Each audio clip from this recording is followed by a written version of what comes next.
Hey guys, it's Hannah Saber from HR Images. I know a lot of you guys have been really looking forward for this video.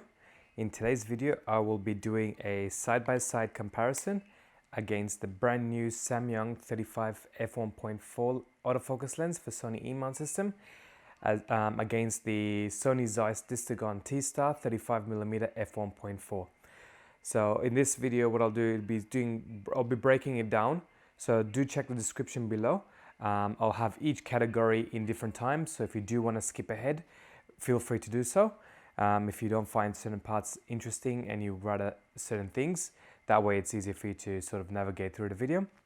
Well, I hope you guys enjoy this video and I hope it gives you a better decision on what lens to go for. Stay tuned.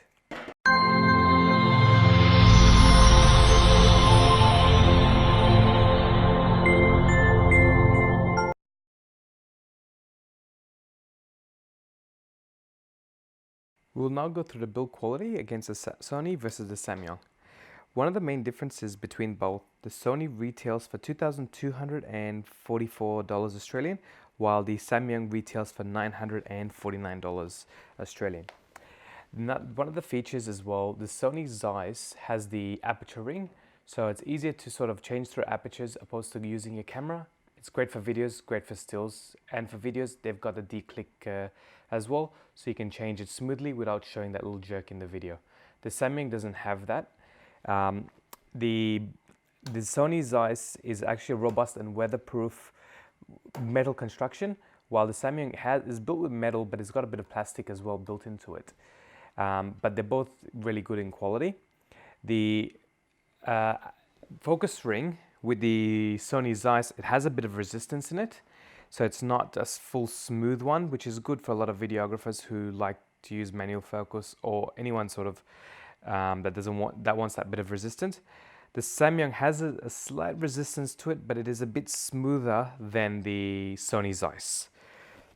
The Zeiss has a T reflective coating versus the Samyang, which has a 2 aspherical lens and a 2 high refractive lens plus ultra multi coating. So with both of these, with their coating, Zeiss is known for their coating on the lenses, where they reduces a lot of reflection, a lot of sun flares and those sort of things, whereas the Samyang, their multi-coating is said to do so as well. The Sony has a smooth silent autofocus operation, and the Samyang has a liner supersonic motor as well for silent AF. So they're both designed, these lenses, to be sort of quiet in terms of autofocus noise for video as well as stills. The Sony lens is a 79mm filter thread, so it accepts 79mm filter threads, whereas the Samyang accepts 67mm filter threads. So the diameter of the lens on the Sony is actually a bit wider than the Samyang. But in saying that, the Sony actually weighs 630 grams, whereas the Samyang is a bit heavier, weighing at 705 grams. But holding them side by side, you feel that it's slightly heavier opposed to the Sony.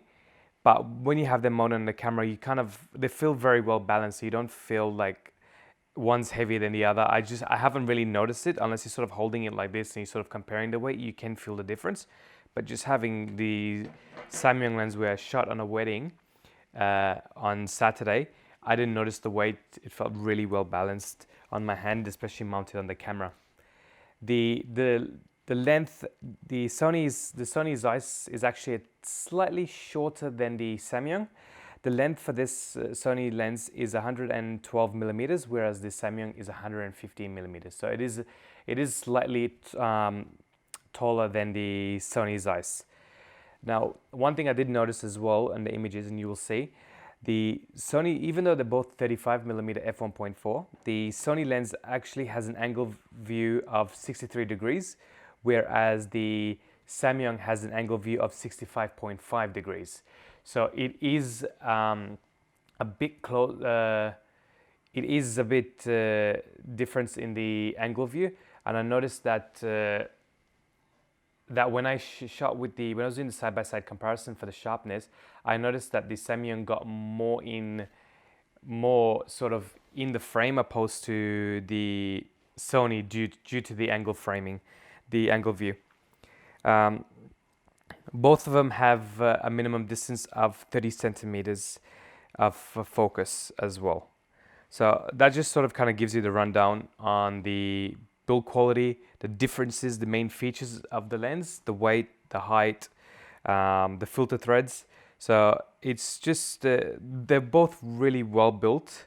The Zeiss, even though it's like full metal construction, and the Samyang has metal with plastic, the Samyang is a bit heavier than the Sony Zeiss, but it's not sort of a major difference in the weight. You only feel it when you're holding them side by side, but when you mount them on the camera, it's sort of hard to tell because they feel really both well balanced. But now what we'll do, I will go into the images and showing you side by side comparisons against both lenses in terms of bokeh, chromatic aberration, the sharpness, vignetting, autofocus, for both video and stills, as well as IAF as well, because everyone's been asking me, how does this perform with the IAF? So I'll show you them as well, and you guys can make the judge on the different, and how each one performs. And we'll go through it more in detail at the end of the video.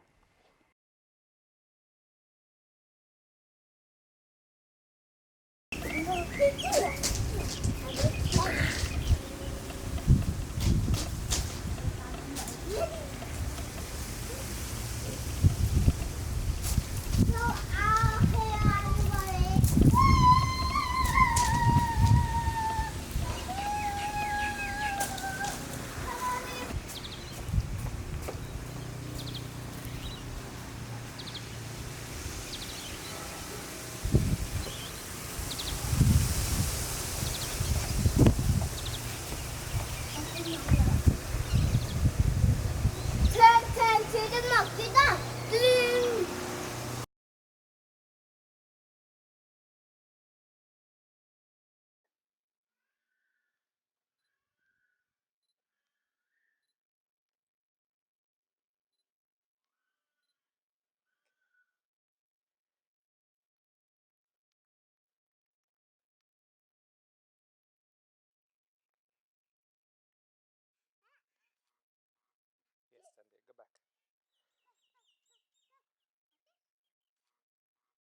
Yes, Sandy, go back.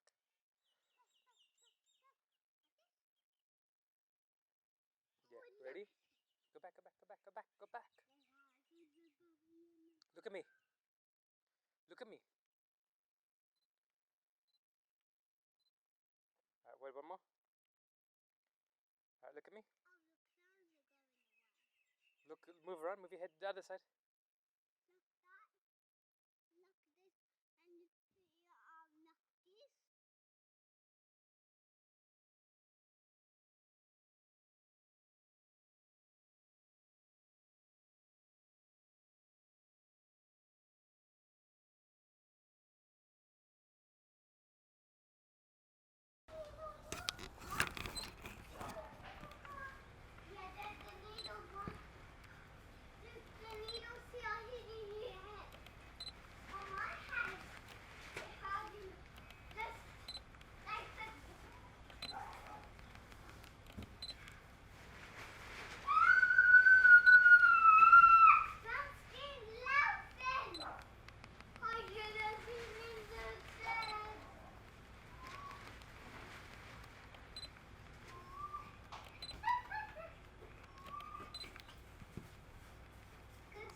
Now what we'll be doing, we'll be going through bokeh, sharpness, chromatic aberration, uh, vignetting, the different sort of things with these lenses, autofocus as well. Um, with these lenses as well, comparison. I will also have the images in a Dropbox, the raw files, under the description below, so you guys can download them and go through them at your own pace as well, and you can do your own comparison and see which one you prefer and which one you think is better. First off, we'll start off with bokeh. At f1.4, both the Samyang and the Zeiss are basically identical in shape of their bokeh. As you can see, the left one is Samyang. I've got the description on the top corners, and the right is Zeiss. Both the shapes are very identical. The center is got perfect circular bokeh, where it goes to the edges where it starts to get into that ovally shape in both lenses. If you zoom into the bokeh, um, the Samyang has got more of a smooth circular ring pattern, as some says, like that onion ring pattern in their bokeh, whereas the Zeiss has got more of a different sort of pattern in their bokeh as well. So that's sort of how you can tell if you pixel peep in the bokehs, you can sort of tell the difference between the Samyang as well as the Zeiss. So Samyang's got more of that smooth ring type shape bokeh inside, whereas the Zeiss has got more of that pattern in their bokeh as well. It does have that ring look as well, but it's just got more of a bit of a pattern, so differentiate between the Samyang and the Zeiss. At f2.2, the Samyang starts to change their shape slightly in their bokeh. As you can see, some of the bokehs start to turn to more of that bit of hexagon shape, while the Zeiss still retains their shape, but starts to become a bit smaller in their bokeh. So that's sort of where the Samyang will start to change compared to the Zeiss. So the Zeiss still retains its circular bokeh, while the Samyang at f2.2 starts to change slightly into more of a hexagon shape. At f2.8, they're both the Samyang as well as the Zeiss. Samyang on the left, Zeiss is on the right. Bokeh starts to change into that hexagon shape. So they're now identical back again into their bokeh shape with the hexagon. The difference now, what I've noticed is that the Samyang's bokeh is larger opposed to the Zeiss at f2.8. Still retains the little shapy patterns inside their bokehs, but at f2.8 the Samyang bokeh is a bit larger opposed to the Zeiss. And they both have that hexagon shape in their bokehs.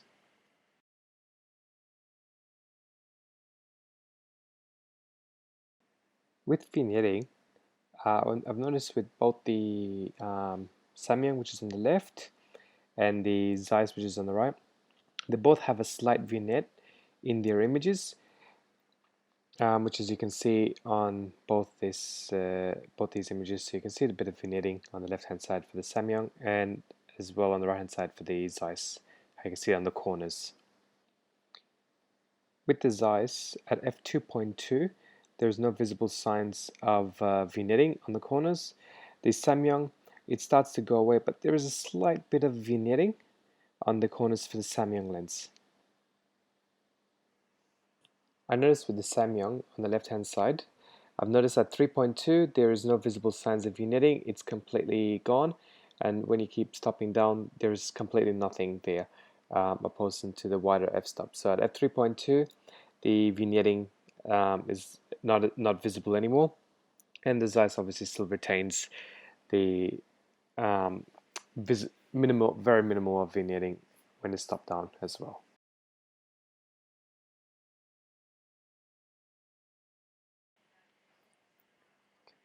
Sharpness. Now, what I've done here, I've just done the sharpness comparison. So if you look at f1.4, both the Zeiss as well as the Samyang, Zeiss been on the left, Samyang's been on the right. Center sharpness for both lenses, um, both at f1.4, they're sharp in the center. There isn't much difference that I can tell in terms of the sharpness. They both look very identical in the sharpness in the center, but here is where it sort of gets a bit interesting. In the corner sharpness, the Zeiss is a bit sharper. It's the Zeiss has a bit softness in the center, but it's actually a bit sharper in the corners opposed to the Samyang. Once the Samyang loads, you'll be able to see the difference. You can sort of see how it looks soft, the Samyang in the corners, whereas the Zeiss, it is a bit soft in the corners, but it's still a bit sharper. It is still sharper in the corners opposed to the Samyang lens. But in center, they are very identical in their sharpness in center. At f2.2, Zeiss being on the left and the Samyang being on the right. The Zeiss gets a lot sharper in the center at f2.2. So as you can see how it looks a lot sharper opposed to being shot wide open, whereas the Samyang, it's still sharp but not as compared to the Zeiss. And if we just quickly have a look at the corners, Samyang's still soft in the corners. The Zeiss, you notice it starts to pick up in its sharpness. Still a bit soft, but it's still sharper than what it was wide open, opposed to the Samyang. So this is at f2.2 in both Samyang as well as the Zeiss. Okay. At f2.5, left being Zeiss, right being Samyang, the Samyang starts to get a lot sharper in the center at f2.5. I've noticed. Just having a bit of delay with the computer because they're a bit of a larger file in both them. Shooting all the images are shot with the A7R2, but if you notice now at f2.5, the Samyang gets sharper than what it was wide open, whereas the Zeiss still is sharper at f2.5 in the center. And then if we just quickly have a look at the corners, it's now starting to get sharper in the corners, more sharper in the corners for the Zeiss, while the Samyang still is soft at 2.5. At f3.2, the Zeiss gets a lot sharper, completely sharp in the corners compared to what it was wide open. As you can see how the words are a lot sharper than what it was, whereas the Samyang is still soft in the corners at f3.2. And this is at f4, the Sony Zeiss on the left, where it becomes extremely sharp. So I found that around f4, the corners intend to be the sharpest for the Zeiss, where it starts to get really sharp, and then when you keep stepping down, it gets a lot sharp. It obviously stays sharp. Whereas the Samyang at f4, it still have that softness on the corner, start to sort of make out on the words a little bit, but it is still a lot softer. Well, extremely softer opposed to the Zeiss. At f5.6, Samyang being on the left, Zeiss has been on the right. At f5.6, Samyang starts to get sharper in the corners, opposed to what it was wide open. This is where I've started to notice where it starts to get sharper on the corners, whereas the Zeiss, it still retains its sharpness in the corners. So you can sort of really make out the words comparing it to the Samyang. And at f8, Samyang being on the left, Zeiss being on the right. The Samyang starts to get extremely sharp in the corners at f8, and Zeiss obviously stays sharp like how it was at f4, where Zeiss started to gain sharpness in a lot sharper in the corner, opposed to the Samyang. Samyang starts at getting sharp in the corners at f8, whereas the Zeiss is at f4. And if you just quickly have a look at the center as well, comparing both of them are extremely sharp. In the center, it's sort of hard to tell in terms of sharpness in which one is sharper, but where it sort of wins, the Zeiss you can tell when it comes into the corners, where it's sharper than the Samyang at f8, but the Samyang gets extremely sharp in the corners at f8.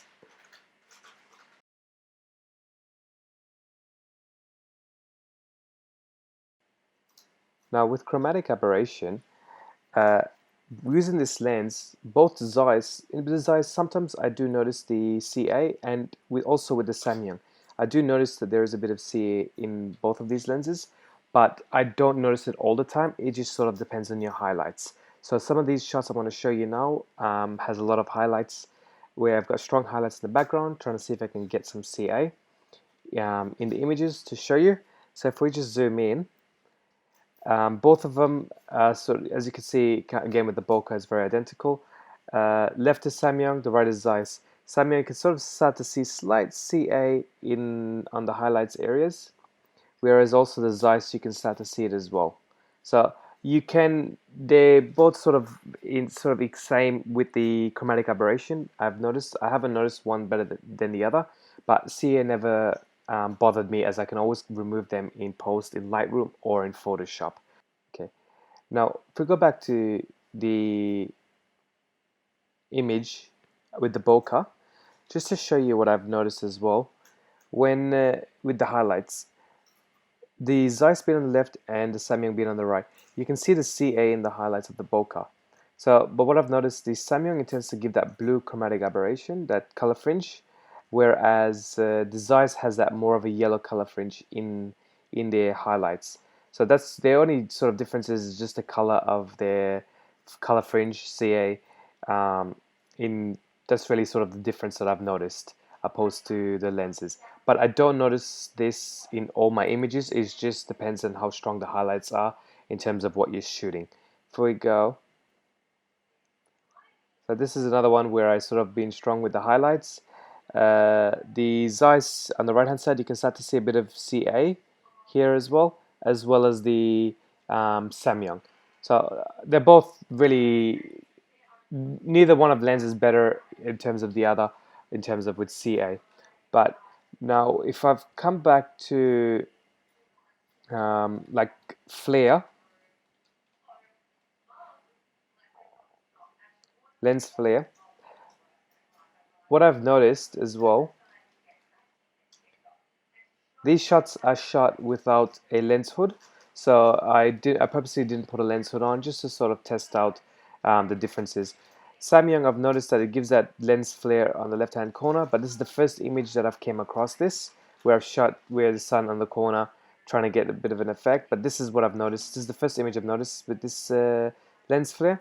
Whereas the Zeiss doesn't give that lens flare, but it gives more of a bit of in the rays in their sun, as you can see. So that's really sort of the difference in the with the lenses. So that's really the only image I've come across with lens flare in the Samyang. And if we go to this image as well, both identical. The bokeh again is the same, but the lens flare is there's not really lens flare in this one, but with this Zeiss it gives a bit of a light ray. Now some people might like the effects. It just sort of depends on you and your style of shooting, but not all the images I've noticed the rays or that lens flare. This is probably the first image of the Samyang I've noticed with that lens flare. So that really sort of gives you an idea of the differences with the lenses. Obviously you are paying over double the price for a Zeiss, but you are paying for a lot of things in the Zeiss. Now naturally the money you're paying, you're going to get, the Zeiss is a bit sharper as well, but the build quality is with the weatherproofing and it's all metal and aperture ring, so you're paying more for the features. But for the budget of the Samyang at $949 Australian, you are getting an outstanding lens that really performs well. In terms of bokeh, bokeh is very identical both with Zeiss as well as the Samyang, and sharpness is where the Zeiss will sort of win a bit because it's a bit sharper, especially in the corners. You'd notice it if you love to pixel peak, but if you look in them side by side comparison, you can't tell really the difference. But bokeh is very identical. Vignetting, Zeiss has a bit more improvement in the vignetting, where it there'll be no visible signs of vignetting in the earlier stages, opposed to the Samyang. Chromatic aberration, they're both the same, but it can be removed in post process. Lens flare, they both give a bit of a lens flare. One gives more of that sun rays happening, and whereas the Samyang gives that lens flare in this image. But again, that's the first image that I've come across this lens flare. But it didn't bother me. I kind of like the effect it gave with it. So now, don't forget to check out the Dropbox link below with all the raw files. None of the images are going to be edited or tampered with. Have a look, download them at your own pace.